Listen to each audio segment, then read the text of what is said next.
I wonder how many dead one-planet civilizations there are out there in the cosmos. Maybe they're among us, I don't know. Yes, it's funny, the universe appears to be 13.8 billion years old. Earth, like 4.5 billion years old. In another 500 million years or so, the sun will expand and probably evaporate the oceans and make life impossible on Earth. Which means that if it had taken consciousness 10% longer to evolve, it would never have evolved at all. But I think this is one of the great questions in physics and philosophy, where are the aliens? Maybe they're among us, I don't know. Do you think we'll make contact with aliens within the next 50 years? Well, that's a really tough one to say. So, what it suggests is there's this great question, it's called the Fermi paradox. Like, where are the aliens? Like, if there are so many planets out there and the universe is almost 14 billion years old, why aren't the aliens everywhere? And this is one of the most perplexing questions. If there are super intelligent aliens out there, they're probably already observing us. That would seem quite likely, and we just are not smart enough to realize it. Any advanced alien civilization that was at all interested in populating the galaxy, even without exceeding the speed of light, even if you're only moving at, say, 10 or 20% of the speed of light, you could populate the entire galaxy in, let's say, 10 million years. Maybe 20 million years max.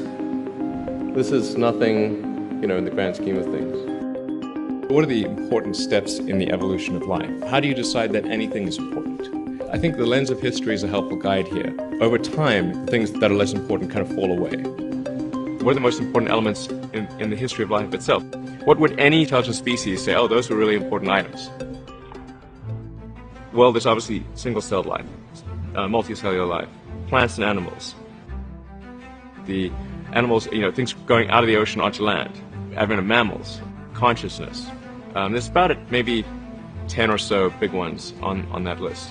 And on that list will also fit the extension of life to multiple planets for the first time. Extending life to another planet is a huge quantum leap. You have to go hundreds of millions of miles across an extremely hostile environment to a planet which is completely unlike anything you've evolved to live on. And that's just really an extremely difficult problem. In fact, I think it's an impossible problem without the advent of consciousness. So consciousness is a necessary precursor for that. Consciousness, it's the next step, actually, because you really kind of need consciousness to design vehicles that can transport life over hundreds of millions of miles of irradiated space to an environment that they did not evolve to exist in. Basically, if it took an extra 10% longer for conscious life to evolve on Earth, it wouldn't evolve at all, because it would have been incinerated by the sun. It appears that consciousness is a very rare and precious thing, and we should take whatever steps we can to preserve the light of consciousness. And the window has been open. Only now, after 4.5 billion years, is that window open. There's a long time to wait, and it might not stay open for long. I'm pretty optimistic by nature, but there's some chance that window will not be open for long. And I think we should become a multi-planet civilization while that window is open. And we should do it now. Thank you. Thank you.